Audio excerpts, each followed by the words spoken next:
I'm John Carter in Moscow, in Havana, Cuba. Now in Kiev, the capital of Ukraine. I'm John Carter in Petra, right here in communist China, reporting from India. Hi, I'm John Carter in the Solomon Islands. I'm John Carter in Soweto, from El Salvador. I'm John Carter in Sydney, Australia. Floods, fires, hurricanes. John Carter will focus today on climate change. Hello, friend. Welcome today to the program which is on climate change. We're so glad that you joined us. We have a special world-famous guest, Dr. Hugh Ross, who was the president of Reasons to Believe. Dr. Ross is a world-famous author, and he believes that the findings of science are compatible with the findings of the Holy Scriptures. Welcome today to the Carter Report. Greater Manila is more than 20 million souls.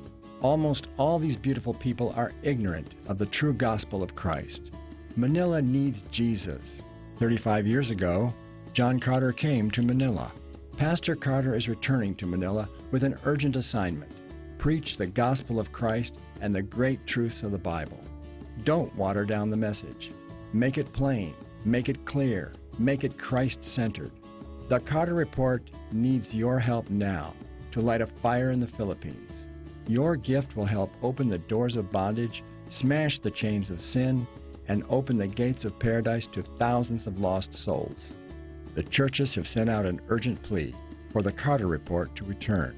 Help us proclaim the true gospel of Christ to the beautiful Filipino people. Please send your support to the address on the screen, visit our website, or call the Carter Report. Welcome today to the Carter Report. We have a special guest, Dr. Hugh Ross from Reasons to Believe. And today we're talking about what some people would call is a controversial subject: climate change. Stay with us. You're going to enjoy this program. Dr. Ross, we are absolutely delighted to have you with us here today. Well, thank you.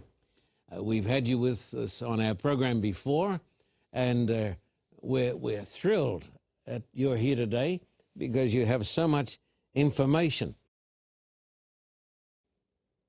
You are an astronomer and an astrophysicist. You've just written a book on climate change. I've read it through. Absolutely stirred up the molecules of my mind. Some young people are terrified that they're not going to get to old age, that the world might come to an end because of climate change within 10 years. Well, how would you comment? I don't know of any climatologist that says that Armageddon's happening in 10 years. Some are saying by 2050. Mm-hmm. So, 30 years. Yes. That's, I would call, a worst-case scenario. What I've written in my book, there are things we can do to continue the amazing stability of our climate that we've enjoyed for the past 9,500 years for more than a millennium. Probably not 2 millennium, but at least another millennium. And we can do it without killing our economy. In fact, we can do it while we enhance our economy. And mainly I'm writing the book to take the controversy and the politics out of this climate change issue. It's true, is it not, that climate change has become politicized? Oh, very much politicized. And so it's hard to have a rational debate in some circles about climate change. Well, the reason it's gotten politicized, you got one side saying we have to do something to restore the climate to what we've enjoyed for the past 9,500 years, but we need to do it by making draconian economic adjustments. And then you got the other side saying that will never work, trying to persuade people to lower their standard of living by a factor of 2, 3, or 4. That's a hard sell. And so they're basically saying maybe the climate change is not as big a problem as we think. And what we're basically proposing at Reasons to Believe, there are ways to stabilize the climate that boost the economy we don't have to have draconian economic sacrifices. Now, I'd like to say a few words to my audience today, Dr. Ross. Good men and good women can disagree without becoming disagreeable. Definitely. Isn't this true? That's a Christian virtue. Yeah. So whatever happened, we say to some people, whatever happened to their Christian faith, if we can't discuss controversial issues and love each other, there's something very wrong with our so-called Christianity. Well, people need to realize non-Christians watch how we treat one another, especially how we treat one another on issues where we sharply disagree. If they see that we can disagree in a charitable, encouraging way, then they're going to be willing to trust us to deal with their issues. So I think we all need to be aware we are being watched. Today in North America, I think you'd agree with me on this, the whole country seems to be polarized. Yes. And there's so much hate speech. And if a person disagrees with you, he just doesn't disagree with you, he's got to be your enemy. Well, it's not just America. I see that as a worldwide phenomenon. This is true. And climate change seems to be the issue in which you get the greatest, vilification. Greatest polarization. Exactly. And so if a person thinks this, he's one of the baddies. And if he thinks this, he's one of the baddies. We can't, many people find it very, very hard to listen to the other person and to think rationally. Well, I've written this book, Weathering Climate Change, basically to make the point. It's a great book. Thank you, that none of this is necessary. We can take the controversy out, we can take the politics out, simply by looking at the creative solutions whereby we can manage the planet for our benefit, the benefit of all life, same time boost our economy. Who's not going to like it? It's win, win, win. Now, what is the consensus? Now, you're a world-famous scientist. What is the consensus of the scientific community concerning climate change and global warming? Is there a consensus? There is a growing consensus. It's relatively recent. I mean, I waited to write this book until the research reached that point. But the consensus now is that from 9,500 years up until the year 1900, the global mean temperature was extremely stable, varying by no more than plus or minus 0.65 degrees centigrade. And it gradually declined over that period by 1 degree centigrade. Where there's also consensus, in the last 70 years, it's gone up by 1 degree centigrade. So now the planet is just as warm as it was 9,000 years ago. Now, this is what the scientific world is saying. It is, and there's no dispute over this because, we've got excellent measurements of the temperature. There's no dispute over this. That's the one part that's not disputed, is that we've had this long, stable period where the temperature declined by only 1 degree, and over the last 70 years, that's gone up. And that's what's causing the alarm, is the fact that in just 70 years, we reversed 9,500 years of temperature decline. Let me ask you this question. This is a rather difficult question. I've been told that scientists, on occasions, have falsified the evidence to make a case for global warming. I've read this, I get this literature, and it's rather derogatory of the scientific community, but it says that there's clear evidence that there are scientists who have made up the facts, or else they have perverted certain ideas. In other words, they've had an axe to grind. Well, I think they have a point that these scientists do have an axe to grind, but there is zero evidence that they ever tampered with or manipulated the data. This controversy all came out from Britain, where some climatologists were commenting on the data and what we should do about the data that we see. But there's been 8 independent studies about whether there was any manipulation of the data, and all 8 studies have said no, there's been no manipulation of the data. But yes, scientists were saying things they probably shouldn't have said to one another that became public. But, scientists are humans. Yeah, of course they're humans, the same as we are with with prejudice and pride and everything else, because we are sinful human beings. Now, I have been interviewing you for a number of years, and you've been a tremendous blessing to me and to our ministry. You are a committed Christian. Yes. And you believe in the Holy Scriptures. Yes. And you believe, this is really the core of your organization, you believe that the findings of science, true science, uphold the teachings of the Bible. Correct. Because of what you call this fine-tuning thing. Well, that's the main thing I'm trying to get across in this book, Weathering Climate Change, is that climate instability is the norm.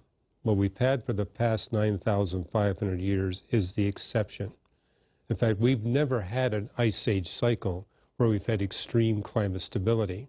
And mainly what I write about in the book is all the amazing fine-tuning that must take place over the long history of the Earth to open up this tiny window, just 9,500 years wide, where we got this extreme climate stability. Let me ask you this.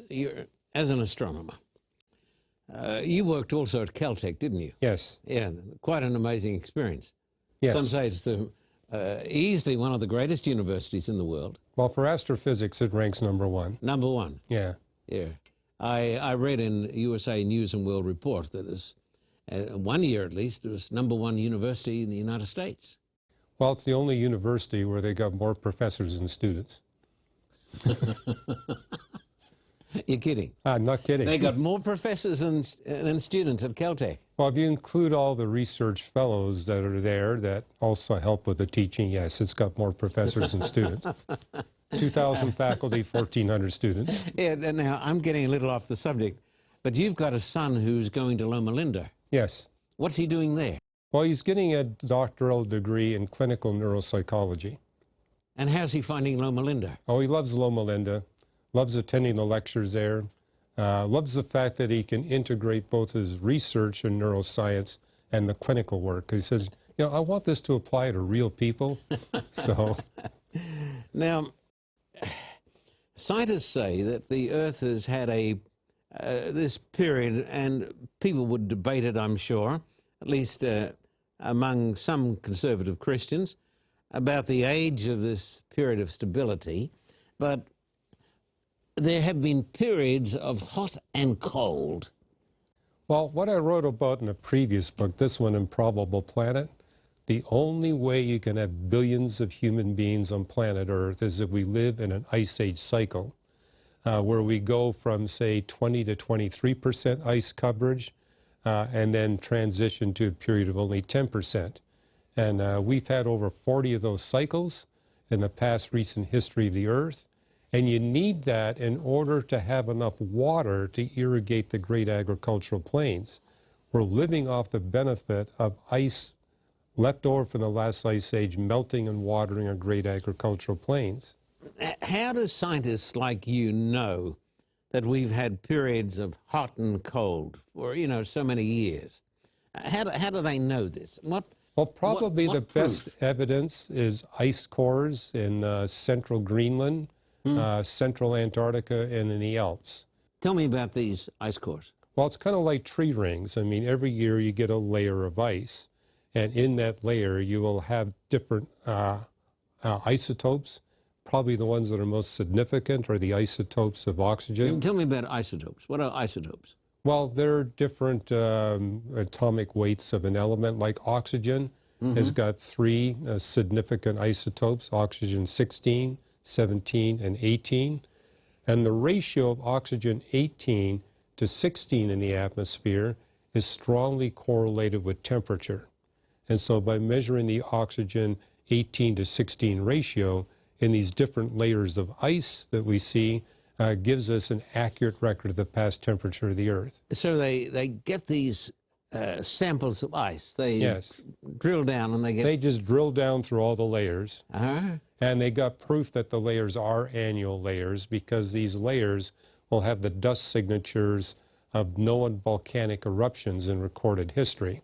So they can count the number of layers, and indeed they are annual layers. So this is this is the discovery of truth.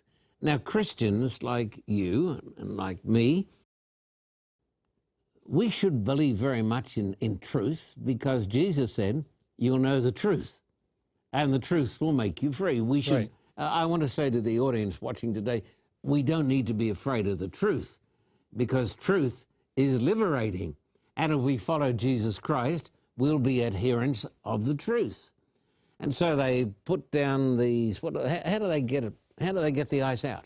Well, they just drill through, literally hundreds of thousands of layers of ice. Goodness. And then they pull the core out, and then they take the core to a laboratory, and they analyze each year and so represented. So it appears from these layers, it appears that there has been a hot age and then a glacial age. Right. And so we have been living in a period of stability that has been the best for the development of civilization. Well, in the entire ice age cycle, there's only one interglacial where you got climate stability, and that's the one we're in right now. Now, when you speak about fine-tuning, you're an expert on the fine-tuning of the universe. When I heard this, it just about blew me away, because how can a person see this fine-tuning and not believe in a fine-tuner? Right. Tell me about, we're getting a little bit off the subject, but we're not. Tell me a little bit about the fine-tuning that is found out in the cosmos, in the universe. Well, that's where it was first noticed by my peers going back even 50, 60 years. Then we look at the universe. Number one, we see the universe must be exactly the size and the mass that it is to get even one planet on which life is possible. The whole universe exists to make Earth possible. This is almost overwhelming. It's almost too hard to believe, but it is it's true, isn't it? It is. Now, tell me about the fine-tuning. I've read most of your books, and they're great books. Tell me about the fine-tuning of gravity and dark matter and dark energy and all this stuff. Well, what we're writing about in our most recent books is the fact that the fine-tuning is ubiquitous. Literally every event in the history of the universe, Earth, and Earth's life, and every component of the universe, Earth, and Earth's life makes possible the existence of billions of human beings in a narrow time window here on planet Earth. As you see in the Bible, God begins his works of redemption before he creates anything. And what we're discovering in our scientific team at Reasons to Believe, everything we see in nature serves a purpose in making possible the redemption of billions of human beings. It's not just the universe, it's the Earth. It's every species of life that has existed on the Earth. Every event. I mean, that's kind of what I'm writing in Weathering Climate Change. Every event in the history of the Earth plays a role in opening up this extraordinary window in which billions of us can exist. I want to interrupt just for a moment to talk to the audience, because I want them to listen to this. Everything in the universe, gravity, dark matter, dark energy, it's all fine-tuned to a trillionth of a trillionth of a trillionth. Well, change any of the laws of physics, any of the constants that govern the laws of physics, by something as small as one part in a quadrillion, quadrillion, quadrillion, quadrillion, you and I wouldn't be here. There wouldn't be any life anywhere in the universe. Moreover, everything we see, for example, every planet in our solar system must be in the position, the orbit, and the mass that it is to make advanced civilization possible here on Earth. Be kind to me. How can a person be rational and see that you've got so much fine-tuning, not only on this planet, but out in the universe, at the commencement of the universe, the moment when creation occurred, and then you've got a trillion things happening, and they're fine-tuned to a trillionth of a trillionth of a trillionth of a trillionth. Be kind to me. How can a person see this and deny the biblical truth that in the beginning God created the heavens and the earth? Well, what's changed in scientific academia is hyper-specialization. Whereas 300 years ago, we had research scientists that were integrating all the scientific disciplines. Now, in order to be able to compete, you have to narrowly focus. When I was at Caltech, I only had time to research and study what was going on in high-frequency radio astronomy. So you don't get the big picture. You don't get the big picture. Now, you do see fine-tuning in your narrow subdiscipline, but a lot of my scientist peers say, well, it's in my narrow subdiscipline, but I don't think it's anywhere else. They haven't looked. And that's why we pull scientists out of academia and give them the freedom to do interdisciplinary research and show people, scientists included, this big picture. The fine-tuning is everywhere, and it's all focused on enabling billions of human beings to hear, understand, and respond to the gospel message. And so, Dr. Ross, the fine-tuning of the universe in a billion different ways out there in space, and the fine-tuning that is found on planet Earth, it seems to me to be overwhelming evidence that there must be a fine-tuner. It is. That's one reason on our website, reasons.org/fine-tuning, you'll find a 300-page compendium listing just a tiny fraction of the fine-tuning evidence. But we wanted people to say, you know, it's not just 4 or 5 factors. There's thousands of factors that had to be fine-tuned. So belief in God is not an existential leap into the dark. It's not blind faith. It's not, but you got to look at the evidence. And You've got to, so your faith is based on an intelligent evidence. Right, as the Bible encourages that it must be. A lot of people don't understand this or believe this. Well, I mean, the whole Christian faith is found in the fact that God's revealed truth through 2 books, the book of nature and the book of Scripture. But not all Christians believe this. I heard a young guy in a big youth congress get up and say, I believe in the resurrection just because of faith.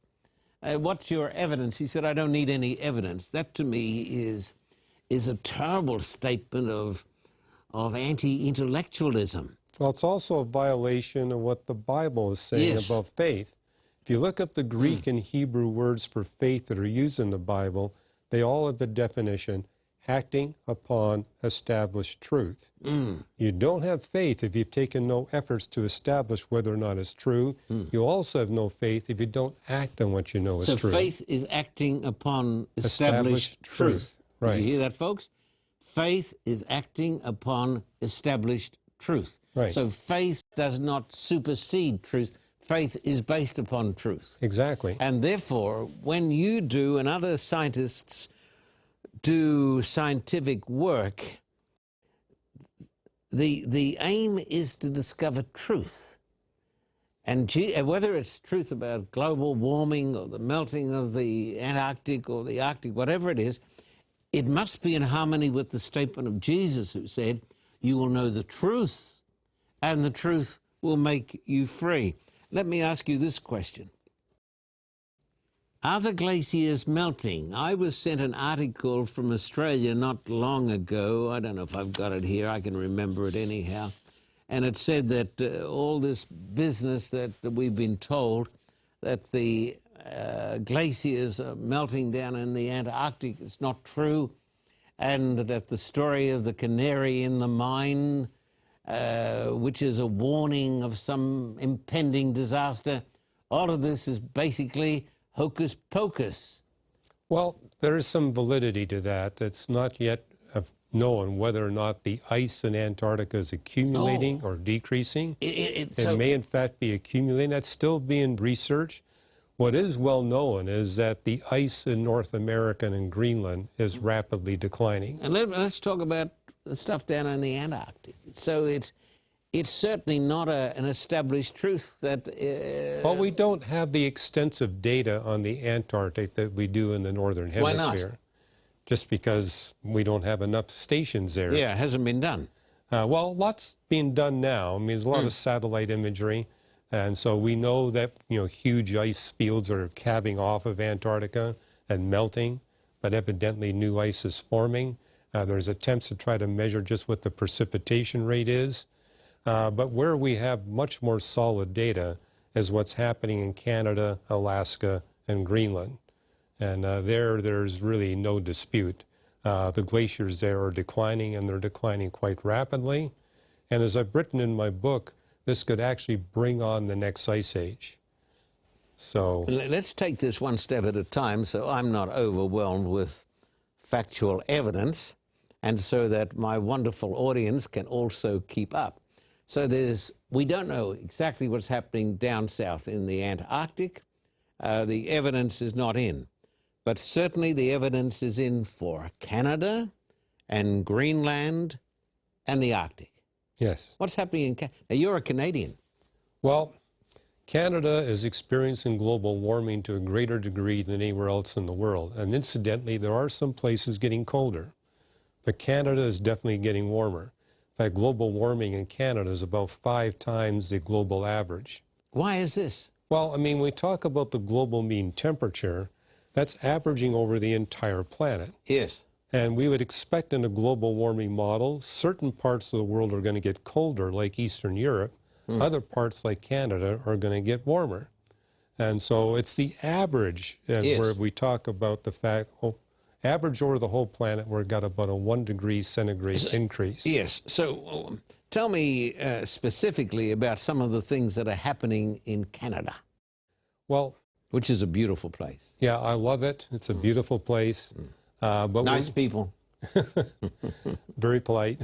Yeah. But what we've seen in the ice age, the ice cores in Greenland and Antarctica, is that every time we get a warming up to an interglacial, like we've had for the past 10,000 years, typically what happens is the temperature rises sharply to about 2 to 3 degrees centigrade above where we are now, and then we get a rapid temperature drop where you go into a long ice age.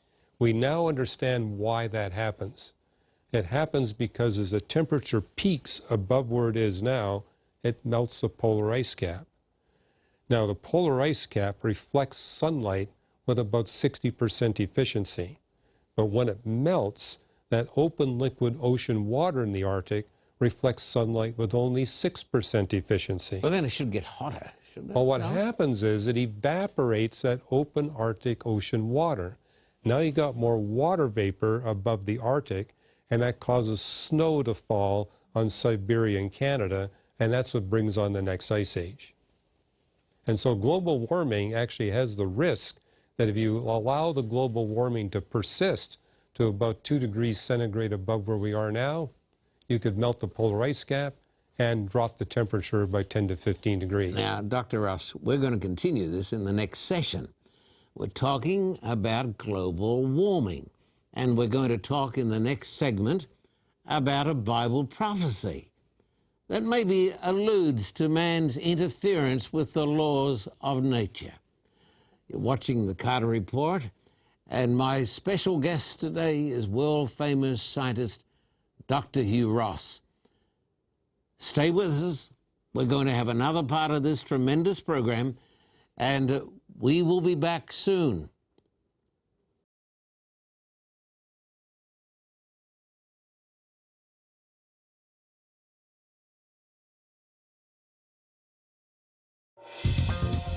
For a copy of today's program, please contact us at P.O. Box 1900, Thousand Oaks, California, 91358. Or in Australia, contact us at P.O. Box 861, Terrigal, New South Wales, 2260. This program is made possible through the generous support of viewers like you. We thank you for your continued support. May God richly bless you.